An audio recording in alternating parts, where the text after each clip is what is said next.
Tivemos um culto abençoado pela manhã, estamos tendo um culto agora abençoado à noite também, e o Senhor vai falar conosco, amém? Estou feliz porque o Senhor tem sido bom conosco, amém, irmãos? Aleluia. Abra comigo a sua Bíblia no livro de Isaías, capítulo 6.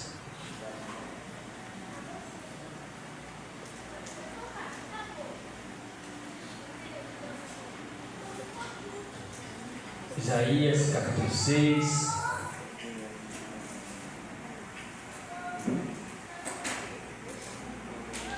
Versículo de número 8.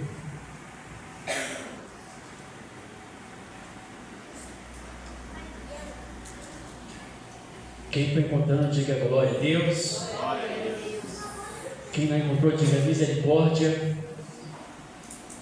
Vocês são bons de vir, irmãos, aleluia. Diz assim a palavra do Senhor: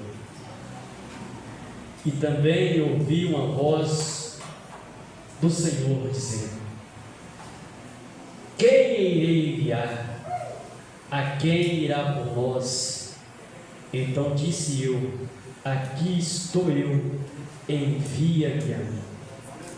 Vamos ver junto?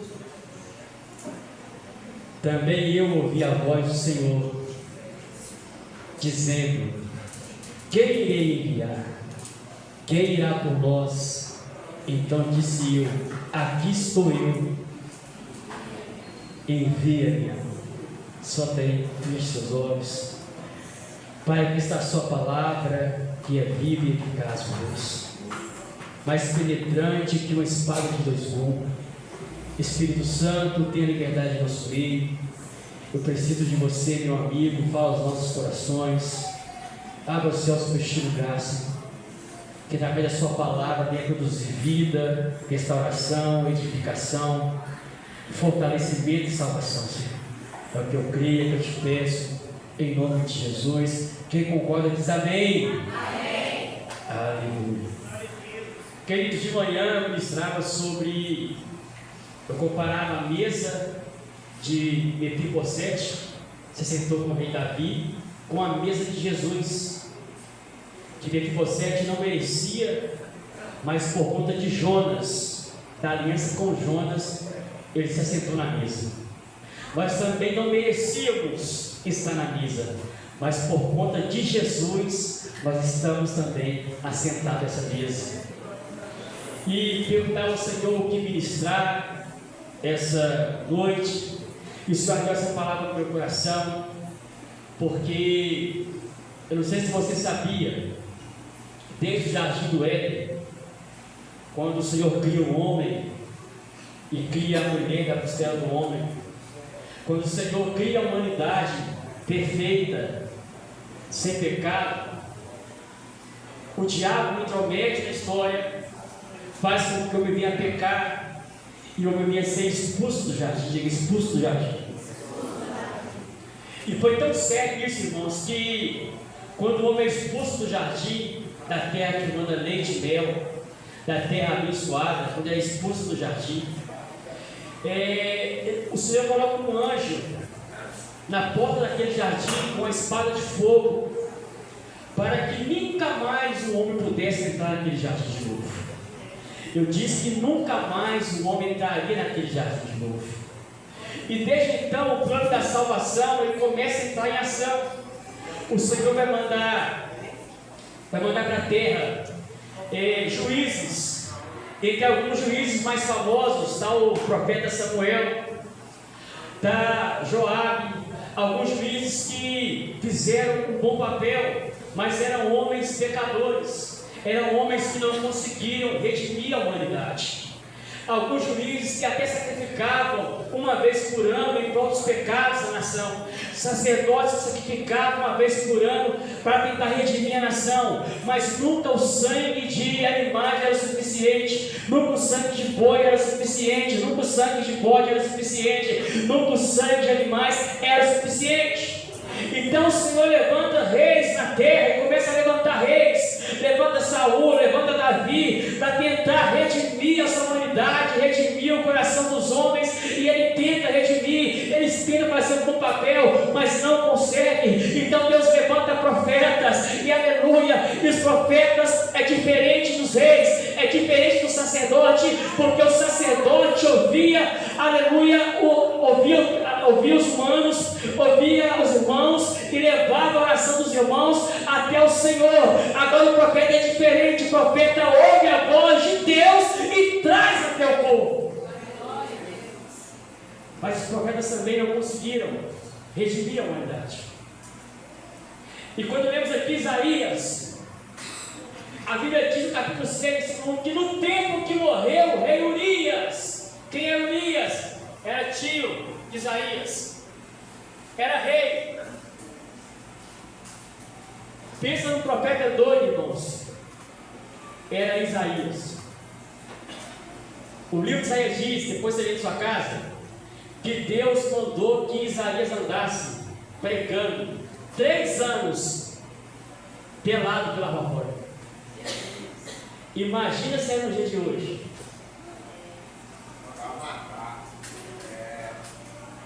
Imagina se era no dia de hoje. Porque Deus queria mostrar para Israel que eles estavam nus, eles estavam descobertos diante dos olhos do Senhor. Assim como Isaías estava andando na rua, Israel estava diante de Deus, vergonhosa, estava vergonhoso, o pecado estava muito grande, estava vergonhoso demais aquela situação do povo de Israel. Por isso, ele andou assim 3 anos. Só que Isaías era sobrinho do rei. Isaías entrava no palácio, profetizava, colocava o dedo na cara de todo mundo e falava. Só que de repente, a Bíblia diz que ele está entrando assim no quarto, no salão, ele vê um alto e sublime trono, e o ser assentado naquele trono, e o seu vestido descia e cobria toda a terra, e os seus pés descansavam na terra, e ele entendeu que ele era o Senhor, e ele falou para ele mesmo: oh meu Deus, e agora os meus olhos viram o Senhor, eu vou morrer porque eu sou homem pecador. A Bíblia diz que o Senhor manda um anjo tirar uma tenaz ou uma brasa de fogo do altar de Deus, colocar na boca de Isaías e perdoar os pecados de Isaías. Sacerdote não deu jeito, juiz não deu jeito, profeta não deu jeito, e parece que estou vendo agora o Senhor no trono. O de Isaías tem a visão. Deus Todo-Poderoso no trono. Pensa, eu já fiz de tudo por eles.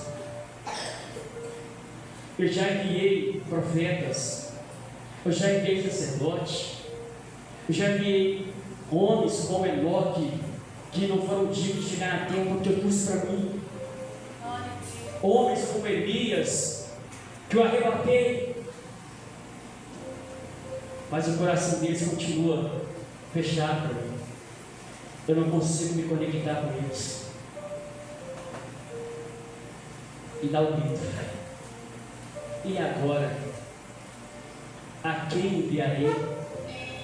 Quem há de ir por nós? Parece que está o Espírito Santo do lado do Pai, Jesus do lado, os 3 pensando: e agora? Aí o Senhor levanta, Jesus levanta, fala no ouvido do Pai: Pai, eis-me aqui, envia-me a e peço que o Pai fala para assim: mas meu filho, eu já fiz tudo, que se você for, vai ser de igual forma. Aí ele fala: não, Pai, os homens que você enviou, e o Senhor, quando falava com eles, o Senhor fazia um monte de tremer, o Senhor abria a terra, engolia o povo, o Senhor abriu o mar, engoliu o povo. Eles têm medo do Senhor. Eu estou falando de eu ir, Pai, mas eu ir com um deles, porque, Pai, nós inventamos a solidão, mas nós nunca sentimos o que é solidão. Pai, nós inventamos a sede, a fome, mas nós nunca sentimos o que é ter sede, o que é ter fome. Pai, eu vou lá, Pai, mas eu vou igualzinho a eles. Eu vou estar sujeito a sentir o que ele sente, a passar o que ele sente, para poder tentar entender o que se passa na cabeça dele. A Bíblia diz que ele mesmo sendo Deus, não teve usurpação ser igual a Deus. Antes ele criou sua forma divina, desceu o equinócio para se pescar. Jesus ele desce. Agora ele desce no ventre de uma menina chamada Maria. Ele vai nascer. E pasmem! Ele vai aparecer a primeira vez com 12 anos de idade. Quando seus pais vão ao templo, leva ele, e os doutores da lei têm uma assustada com a sabedoria dele. Depois isso vai aparecer com 30 anos de idade, quando ele vai iniciar o seu chamado, o seu ministério. A pergunta que fica é: aonde Jesus estava nesses 18 anos?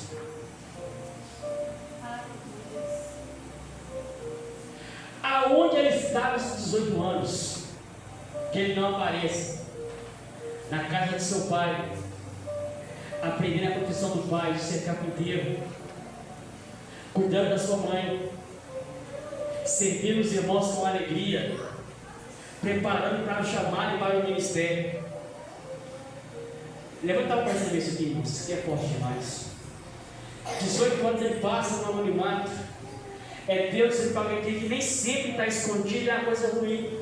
Tem vezes que Deus vai te esconder para te preparar. Tem vezes que você não vai ficar em evidência, aleluia. É Deus preparando você para o chamado, para o ministério, para coisas grandes, coisas extraordinárias. Eles vão pensar: está escondido, está sumido. E eles mal sabem que você escondido está sendo gerado, preparado, ungido, abençoado, Deus te honrando. E quando você aparecer, que Deus te levantar.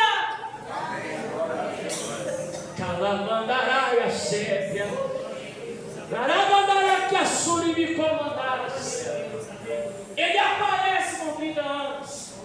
Vai fazer uma coisa extraordinária. Por que, pastor? É que agora eu chamei Rita, deixa eu chamar alguém. Deixa eu ver quem vai aqui hoje. Tem um monte de irmão assim: eu não passou. Vou chamar. Aleluia. Vem cá, mãe. Tá, glória. Aleluia. Mas irmão está assim: pastor. Preste atenção, irmãos. 6 anos durava o ano do jubileu. Quantos anos? 6 anos. Quando o menino nascia, ele era apresentado ao Senhor no 8º dia, como Jesus foi. Quando ele chega aos 12 anos, ele vai ao templo como Jesus foi. No templo, os rabinos vão questionar ele sobre a Torá, para ver o conhecimento dele, se ele tem vocação para ser mestre, ou se não tem vocação para ser mestre. Se ele tiver vocação para ser mestre, dos 12 até os 30, tudo que o mestre dele faz, ele atende aos pés do mestre. Ele é discípulo do mestre. Ele anda com o mestre.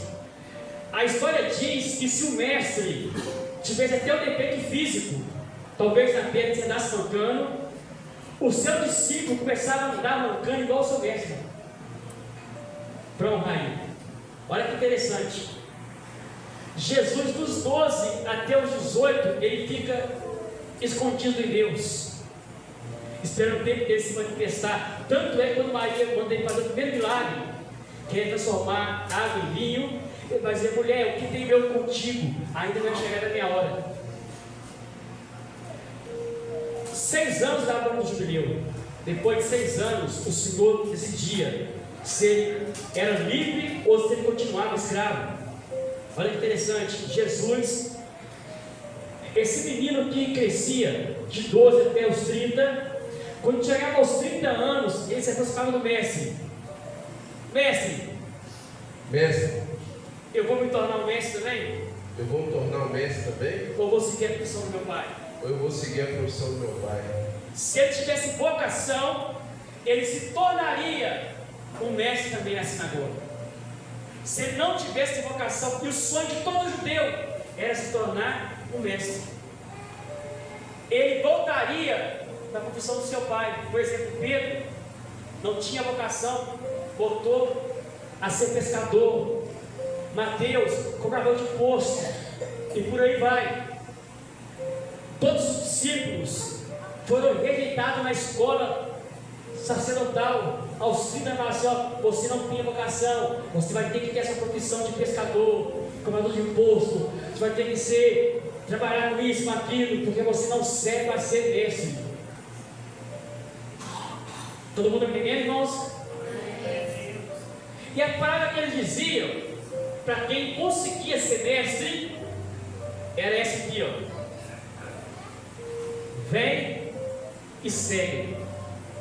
Quando o discípulo ouvia vem e segue-me, ele largava tudo, a profissão, tudo, e seguia o mestre, para se tornar o mestre. Os discípulos ouviram não. Aí Jesus, com 30 anos, preparado, começa a andar, depois de orar no monte. Chega até uma vila de pescadores. Lá está João, está Pedro, os irmãos de João, tudo pescando, os filhos de Zebedeu. Achando assim, ó: eu nasci para pescar, eu nasci para poder morrer essa profissão. Deus nunca vai me escolher, Deus nunca vai me achar, eu nunca vou ser merecedor, Deus nunca vai olhar para mim, Deus nunca vai ouvir minha oração. Eu nasci para poder ser um zero à esquerda. Deus não me ama, Deus não gosta de mim, Deus nunca vai me perdoar. Até que Jesus entrou no barco de preto, pregou algumas horas e depois disse: Pedro, segue-me.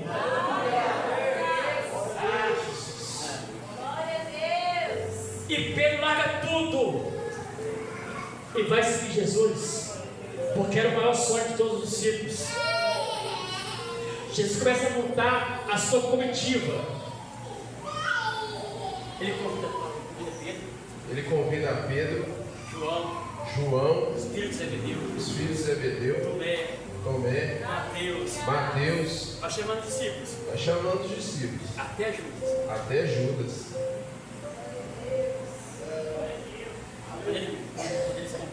Quando Jesus seleciona os discípulos, ele só pegou gente vacalhada. Não tinha um ali, irmãos. Não, pastor, João era o discípulo do amor, pastor. João era amoroso, pastor. Sabe o que João fez quando ele entrou na cidade para orar? Que a cidade ia super bem? Ele sai da cidade, bate o pé e fala: Jesus, eu posso orar para Deus mandar fogo para todo mundo nessa cidade? O discípulo amor. Selecionou, sabe por quê? Porque o reino de Deus é assim. O reino de Deus é assim. É formado por pessoas diferentes, cheias de defeitos, e em Deus o sangue de Jesus cobre as imperfeições de quem ele escolhe. O sangue de Jesus cobre as imperfeições de quem ele escolhe. Porque são pessoas diferentes e personalidades diferentes. Quer ver só? Tem pessoas que têm a personalidade de alguém colérico. Você conhece alguém assim? É colérico? Que é uma besta, mas você pisar no carro dele, além do nome, faz igual que ele arranca a espada, ele corta a sua orelha. É o discípulo Pedro. Alguém que é colérico. Tem pessoas que são muito amorosas, pessoas que se magoam fácil. Tem pessoas, irmãos, se você falar com ela, se você falar com ela assim, ó, tá vendo assim, ó, olha bem aqui, ó. Conta nenenzinho, quando Deus vem cuidar. Ela acha que você não valoriza ela. Então são personalidades diferentes. Porque olha para sua mão agora aí. Olha para sua mão aí. Diga-se: Deus me fez e jogou a roupa fora. Eu sou único Não tem ninguém igual eu. Igual eu, é só eu mesmo. Igual você, é só você mesmo. E esses diferentes se completam em Deus. Quando você junta esse grupo de pessoas, os diferentes se completam e formam, aleluia, uma equipe boa. Quer ver só? Quem é casado, diga glória a Deus. Deixa eu ver. Aleluia. Já percebeu como que o marido é diferente da esposa, irmãos? Já percebeu isso? Cada vez o marido em casa, aleluia, é só paz e amor. Não, depois eu resolvo. Tipo eu assim, depois eu resolvo. Mãe do céu, calma, amor, vai dar certo, depois eu resolvo.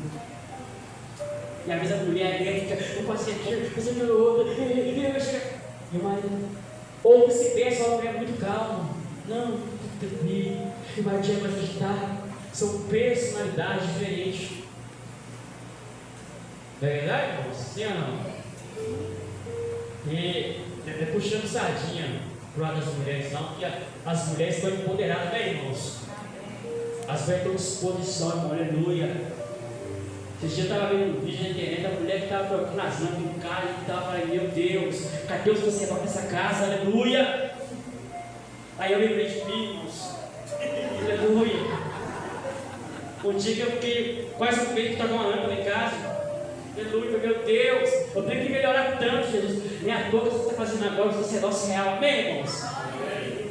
E é tão legal o sacerdócio real que a gente está fazendo uma servir para os homens, que ensina os homens a ter compromisso, responsabilidade, irmãos. Chegou lá 15 minutos atrasado, perdeu o curso, não vai mais.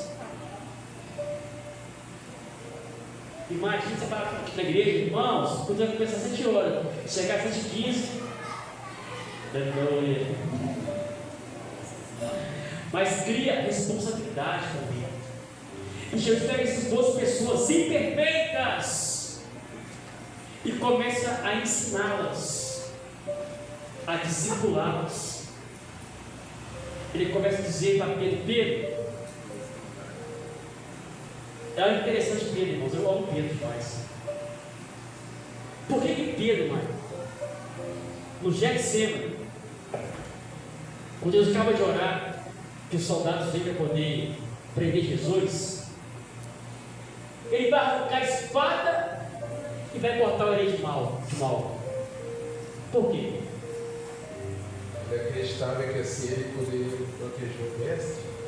A pergunta que fica é: se Pedro andou com Jesus 3 anos e meio, por que Jesus falou, Pedro, meu filho, agora você é meu discípulo, Pedro, tira a espada da bainha, Pedro, agora a espada verdadeira é a palavra, está no nosso coração. Pedro tinha tirado sim ou não? Tinha? Sim. Por que Jesus não mandou tirar a espada da cintura?